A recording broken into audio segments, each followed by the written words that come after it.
اعوذ باللہ من الشیطان الرجیم، بسم اللہ الرحمن الرحیم۔ میں Nadeem Ahmad CCU secondary school Kotdu Urdu کے حوالے سے جماعت نہم سبق نمبر 5 حصہ نثر میں سے آدھا سبق ہم نے پڑھ لیا تھا، بقیہ آدھا جو ہے آج اس کو پڑھتے ہیں۔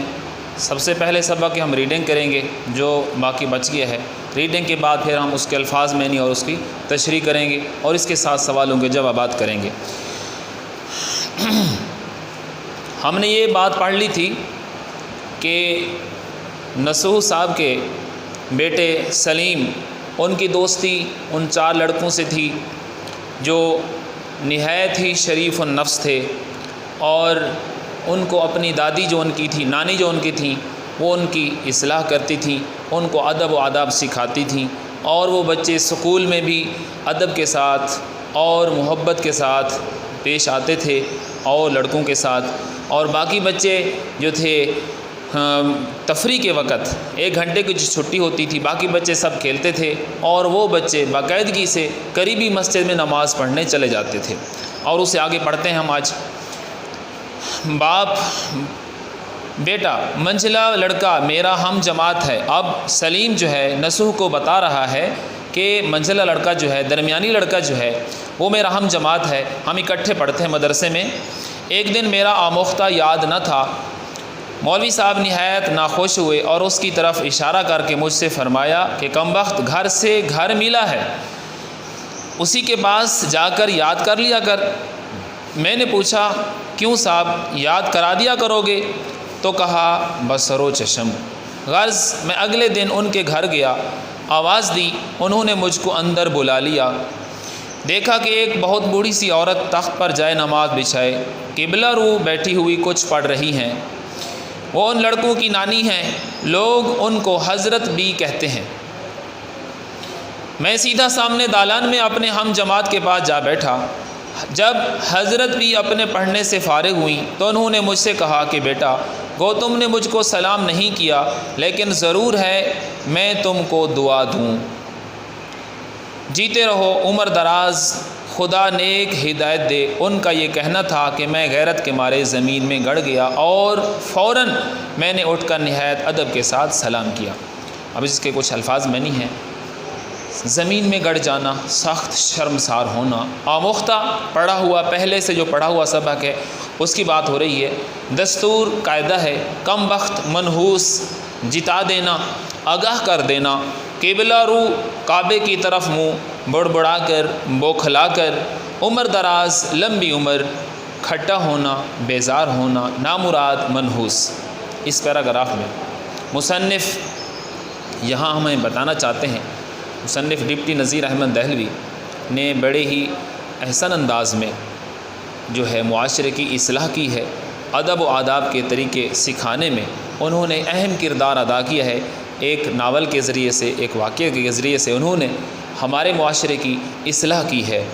تو وہ بتاتے ہیں کہ جب وہ لڑکا، منجھلا لڑکا یعنی درمیانی لڑکا سلیم کا وہ دوست ہے، اکٹھے اسکول مدرسے جاتے ہیں، اکٹھے پڑھتے ہیں، تو وہ اس کا ذکر کر رہے ہیں کہ جب مجھے اپنا پہلے سے پڑھا ہوا سبق یاد نہیں تھا تو استاد صاحب نے مجھے ڈانٹا اور یہ کہا کہ گھر سے گھر تمہارا قریب ہے، اکٹھے رہتے ہو، ایک ہی جگہ، ایک ہی محلے میں تمہارا گھر ہے، تو تمہیں اتنی فرصت نہیں ملتی، اتنا وقت نہیں ملتا کہ جا کر اس کے پاس جا کر سبق یاد کر لیا کرو۔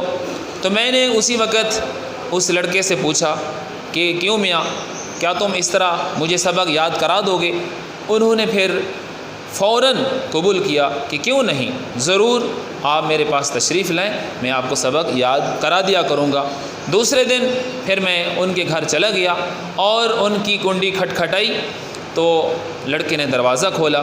میں اندر داخل ہوا گھر میں تو میں نے دیکھا اندر ایک بڑھیا جو ہے مصلی پہ یعنی جائے نماز پہ بیٹھی کچھ پڑھ رہی ہیں، اور میں ایسے ہی چلا گیا، اندر چارپائی پر بیٹھ گیا۔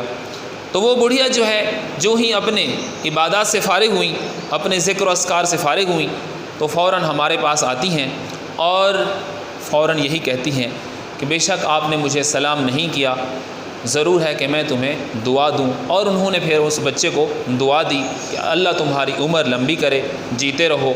تو سلیم کہتے ہیں جو ہی میں نے ان کے یہ الفاظ سنے تو شرم کی وجہ سے میں زمین میں گڑ گیا اور یہ سوچا کہ میں نے کیوں ایسا نہیں کیا، میں نے سلام کیوں نہیں کیا، بڑے ہی اچھے لوگ ہیں، یہ محبت کرنے والے ہیں، مجھے ایسا نہیں کرنا چاہیے تھا، آتے ہی مجھے پہلے سلام کرنا چاہیے تھا، کیونکہ اصول بھی یہی ہے اگر بندہ کہیں جائے تو سب سے پہلے سلام کرے، اپنے سے بڑوں کو سلام کرنا چاہیے۔ دوسرا پیراگراف ہے، تب حضرت بی نے فرمایا بیٹا برا مت ماننا، یہ بھلے مانسوں کا دستور ہے کہ اپنے سے جو بڑا ہوتا ہے اس کو سلام کر لیا کرتے ہیں، اور میں تم کو نہ ٹوکتی، لیکن چونکہ تم میرے بچوں کے ساتھ اٹھتے بیٹھتے ہو اس سبب سے مجھ کو جتا دینا ضروری تھا۔ اس کے بعد حضرت بی نے مجھ کو مٹھائی دی اور بڑا اصرار کر کے کھلائی، مدتوں میں ان کے گھر جاتا رہا۔ حضرت بی بھی مجھ کو اپنے نواسوں کی طرح چاہنے اور پیار کرنے لگیں، مجھ کو ہمیشہ نصیحت کیا کرتی تھی، جب تبھی سے میرا دل تمام کھیلوں اور تمام ایسی باتوں سے کھٹا ہو گیا۔ الفاظ کے معنی ہے بھلے مانس شریف آدمی ناخوش ناراض ہے، ٹوکنا روکنا جائے نماز پڑھنے کا کپڑا جو اصرار ضد ہے، منزلہ درمیانی تلافی عوض، برا مت ماننا، ناراض نہ ہونا، نغمہ سرائی گیت گانا، صدا آواز بصر و چشم بڑی خوشی سے۔ اس پیراگراف میں ڈپٹی نذیر احمد نے بڑے ہی خوبصورت انداز میں اس پیرائے میں اصلاح کی ہے معاشرے کی، اور وہ بتانا چاہتے ہیں کہ ایک بڑھیا نے کیسے بہترین طریقے سے ان بچوں کی اصلاح کی، ادب و آداب کے طریقے سکھائے، اور وہ بچہ ان سے متاثر ہوا، یعنی سلیم ان کی گفتگو سے متاثر ہوا اور اسے ان کھیلوں سے نفرت ہو گئی جو عام بچے کھیل کھیلتے ہیں، پڑھائی کے ساتھ انہیں دلچسپی ہو گئی اور دین کی باتوں کے ساتھ ان کو دلچسپی ہو گئی ان کی باتیں سن کر۔ اب وہ بڑھیا کہتی ہیں کہ بیٹا میری باتوں کا برا مت ماننا، میں نے تمہیں سمجھانے کی جو بات کی ہے میرا یہ حق بنتا تھا، میرا یہ فرض بنتا تھا، کیونکہ تم میرے بچوں کے ساتھ کھیلتے اٹھتے بیٹھتے ہو، اسی لیے تمہیں سمجھانا میری ذمہ داری تھی، میرا حق بنتا تھا۔ یہ بھلے منسوں کا طریقہ ہے کہ جب بھی اپنے سے کوئی بڑا ملتا ہے تو وہ ان کو سلام کرتے ہیں، ادب کے ساتھ ان کے ساتھ پیش آتے ہیں، اسی لیے میں نے تم کو یہ سمجھانا بہتر سمجھا اور اپنا فرض سمجھا، میں نے اپنا فرض پورا کر دیا۔ اور پھر وہ جو ہے بڑھیا ان کو مٹھائی کھلاتی ہیں، وہ کھانا نہیں چاہتے، بڑے ضد سے بڑے اصرار کے ساتھ انہوں نے ان کو وہ مٹھائی کھلائی اور دعائیں دیں اور ان کو رخصت کیا۔ تو وہ کہتے ہیں کہ میں مدتوں ان کے گھر جاتا رہا، کافی عرصہ ان کے گھر میں آتا جاتا رہا، ان کے ساتھ مجھے محبت ہو گئی، انس ہو گیا تھا، اور ان کی نصیحتیں سن کر مجھے بڑا فائدہ ہوا، اور یہی وجہ ہے کہ مجھے ان کھیلوں سے نفرت ہو گئی تھی۔ آئیے ہم آگے اس کے مشق کرتے ہیں، سوالوں کے جوابات ہیں۔ پہلا سوال ہے بیدارہ نے سلیم کو جگا کر کیا پیغام دیا؟ اب بیدارہ نے سلیم کو جگا کر یہ پیغام دیا کہ صاحبزادے اٹھیے، بالا خانے پر میاں صاحب بلاتے ہیں۔ سوال نمبر 2 ہے سلیم کی ماں نے سلیم کے ساتھ نسو کے پاس جانے سے کیوں انکار کیا؟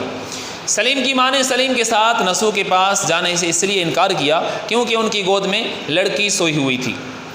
سلیم اپنے بھائی کے ساتھ مدرسے کیوں نہیں جاتا تھا؟ سلیم اپنے بھائی کے ساتھ اس لیے مدرسے نہیں جاتا تھا کہ کیونکہ وہ امتحان کی تیاری میں لگا ہوا تھا۔ وہ صبح اٹھ کر اپنے کسی ہم جماعت کے پاس چلا جاتا تھا، وہاں پر دیر ہو جاتی تو گھر واپس آنے کی بجائے سیدھا سکول چلا جاتا تھا، اس لیے سلیم اپنے بھائی سے الگ سکول جایا کرتا تھا۔ سلیم نے 4 لڑکوں کی کیا خوبیاں بیان کی؟ سلیم نے 4 لڑکوں کی خوبیاں بیان کرتے ہوئے کہا کہ وہ عجیب عادات کے مالک لڑکے ہیں، راہ میں گردن نیچی کیے ہوئے چلتے ہیں، راستے میں جو بڑا مل جائے جان پہچان ہو یا نہ ہو سلام ضرور کرتے ہیں، محلے میں رہتے ہیں مگر محلے میں ان کی موجودگی کا کسی کو بھی احساس نہیں، نہ وہ کبھی کسی کے ساتھ لڑتے جھگڑتے ہیں، نہ کسی کو گالی دیتے ہیں، نہ جھوٹ بولتے ہیں اور نہ ہی جھوٹی قسمیں کھاتے ہیں۔ سکول میں کبھی بھی ان کے خلاف کوئی معمولی سی شکایت نہیں ہوئی۔ تفریح کے وقت عام لڑکوں کے ساتھ کھیل کود میں نہیں جاتے، بلکہ کھیل کود میں جانے کی بجائے وہ مسجد میں جا کر نماز پڑھتے ہیں۔ حضرت بھی کون تھی اور انہوں نے سلیم کو کیا نصیحت کی؟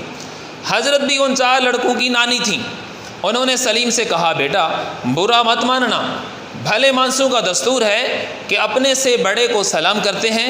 میں تمہیں تمہاری غلطی نہ بتاتی، چونکہ تم میرے بچوں کے ساتھ اٹھتے بیٹھتے ہو اور میرے بچوں جیسے ہو، اس لیے میں نے تم کو جتا دینا ضروری سمجھا. آگے اس کا سوال ہے کہ الفاظ کے واحد کے جو جمع ہے، خبر اخبار، کتاب کتب، مدرسہ مدارس، امتحان امتحانات، مشکل مشکلات یا مشکلیں. آج ہمارا یہ سبق نمبر 5 مکمل ہوا. تو آپ نے اس سبق کو بہتر طریقے سے تیار کرنا ہے. امید ہے آپ سب بہتر طریقے سے پڑھ رہے ہوں گے. مزید محنت کریں. اللہ آپ سب کا حامی و ناصر ہو.